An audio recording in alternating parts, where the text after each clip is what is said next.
Hello everyone, स्वागत है आप सभी का मेरे YouTube चैनल पर, जहां मैं आज आप लोगों के लिए एक शानदार ट्रिक लेकर आया हूं, जिसमें हम नंबर सिस्टम के क्वेश्चंस करेंगे।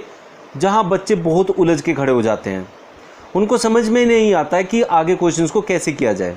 तो ये क्वेश्चंस जो मैं आज आप लोगों को 2 से 3 सेकंड के अंदर करना सिखाऊंगा, उसको देखिए कैसे करते हैं। तो पहले टाइप का जो क्वेश्चन है उसमें हमने लिया है कि 43 की पावर 223 है, उसको अगर 42 से भाग देंगे तो कितना शेष प्राप्त होगा। देखिए जो कंडीशन है ना वो ये है कि इस संख्या को इससे छोटी संख्या से हम भाग देने जा रहे हैं, किसी भी संख्या को उससे एक छोटी संख्या से भाग देने जा रहे हैं। तो हम ये कह सकते हैं कि x की पावर n है और हम इसको x - 1 से भाग दे रहे हैं।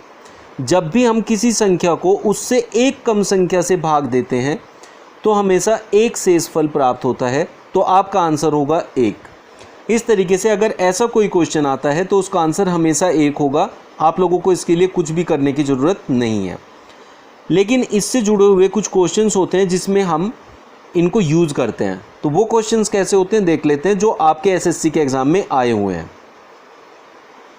ये देखिए, यहाँ 22 की पावर 221 है और उसमें 348 को जोड़ा गया है।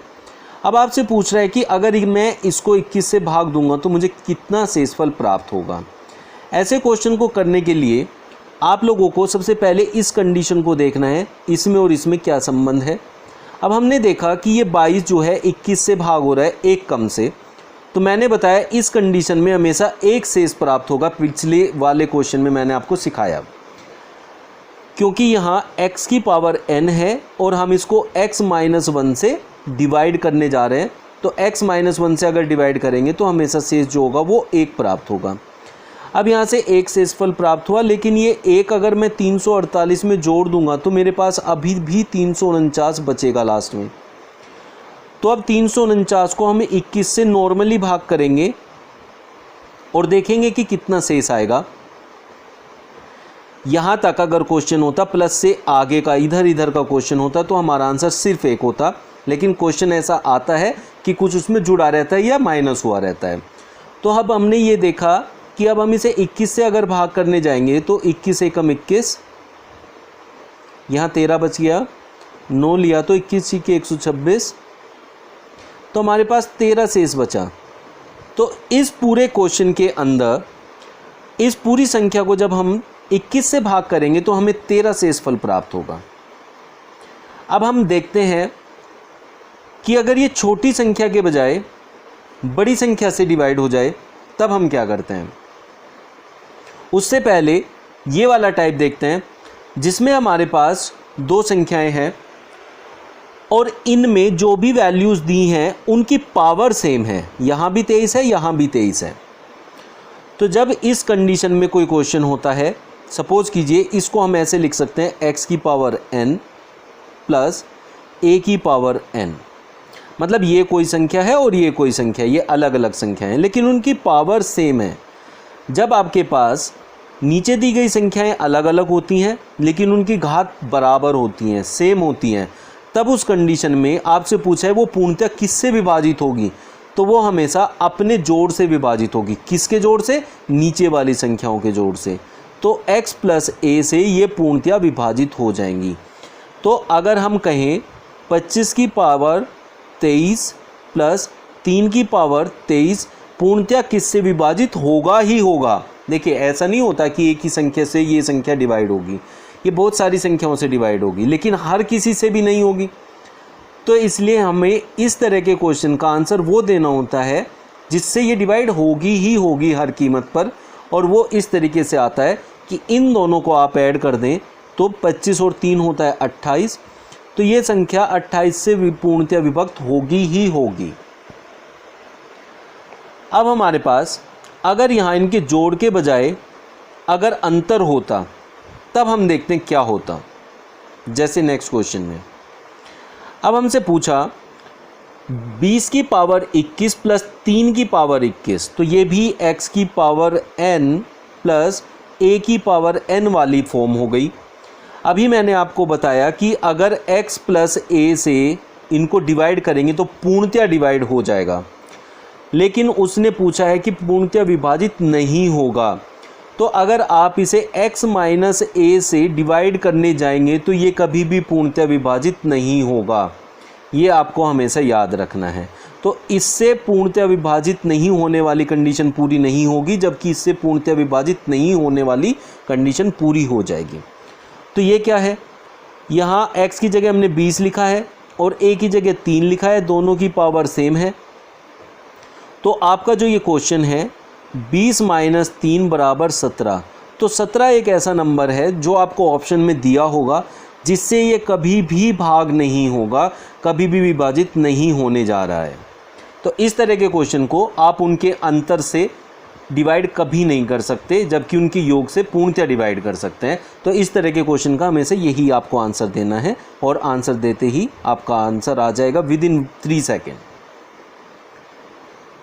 अब हमारे पास ये क्वेश्चन है जिसमें हमारे पास x की पावर कुछ है, x की पावर n है और हम इसको डिवाइड करने जा रहे हैं x प्लस 1 से। आप देखिए एक ज़्यादा से हम इसको डिवाइड करने जा रहे हैं। पहले हमने देखा था कि जब हम इसको एक कम से डिवाइड कर रहे थे सबसे पहले क्वेश्चन में, तो वहाँ हमें एक शेष मिल रहा था। लेकिन जब हम एक ज़्यादा से डिवाइड करते हैं तब उस कंडीशन में हमारी n सम है कि विषम है, ये मैटर करता है। अब हमारे पास दो कंडीशन हो गई, x की पावर n की या तो सम होगा या विषम होगा। अगर हम इसको x प्लस 1 से डिवाइड करेंगे तो सम अगर होगी, पावर सम होगी, तो हमेशा आपका जो शेषफल आएगा वो एक ही आएगा, और विषम होगा तो आपका जो शेषफल आएगा वो हमेशा वही संख्या आएगी जिसकी हमने पावर बनाई है। जैसे अब हम ये क्वेश्चन लेते हैं। इस क्वेश्चन में 34 की पावर 22। अब ये जो पावर है ये है सम। अब सम है तो इसका मतलब इस क्वेश्चन का आंसर जो आएगा वो 1 आएगा, मतलब शेषफल जो आएगा इस कंडीशन में वो 1 रहेगा। तो इस क्वेश्चन को देखते ही आप 1 सेकंड में पता कर सकते हैं कि इसका आंसर क्या आने वाला है। लेकिन अगर विषम की बात करते हैं, इसकी पावर अगर विषम होती है तो जो शेष आएगा वो वही संख्या आएगी। अगर इसकी पावर विषम होती,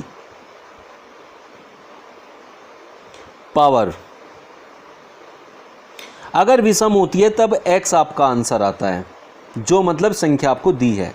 लेकिन इस क्वेश्चन के अंदर जो पावर है वो सम है, इसलिए जो हमारा आंसर आएगा वो हमेशा 1 आएगा। नेक्स्ट क्वेश्चन आप देखें। इसकी पावर मैंने विषम ली है, तो आप ये देखिए x की पावर n को डिवाइड करने जा रहा हूं मैं x प्लस 1 से, लेकिन जो पावर है 34 की पावर 21 ये विषम है।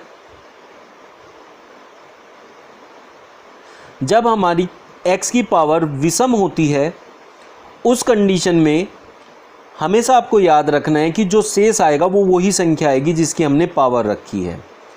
तो इस कंडीशन में जो शेष आएगा वो 34 आएगा।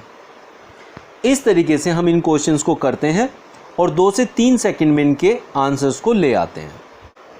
इस वीडियो में आज आप लोगों ने देखा कैसे हमने किसी भी क्वेश्चन को विदिन 3 सेकंड सोल्व किया। इतने बड़े बड़े क्वेश्चंस को भी हमने 3 सेकंड में सोल्व किया है। और मैंने आप लोगों को यही बोला है कि मेरे चैनल पे जो भी टॉपिक्स आपको मिलेंगे पूरी की पूरी मैथमेटिक्स विदिन 3 सेकंड आप सोल्व करने वाले हो विद रीजनिंग। कोई भी क्वेश्चन आपको 3 सेकंड से ज़्यादा नहीं लेगा। आप लोगों को अगर मेरा वीडियो अच्छा लगा है तो प्लीज़ लाइक कर दीजिए और शेयर कीजिए उन लोगों को जिन लोगों को इन चीज़ों की बहुत ज़रूरत है, ताकि उनकी हेल्प हो जाए। और प्लीज़ मेरे चैनल को सब्सक्राइब कर लीजिए अगर अभी तक आप लोगों ने नहीं किया है। तो चलिए मिलते हैं नेक्स्ट वीडियो में विद अ न्यू ट्रिक जो आपको हेल्प करेगा विद इन 3 सेकंड क्वेश्चन को सोल्व करने में।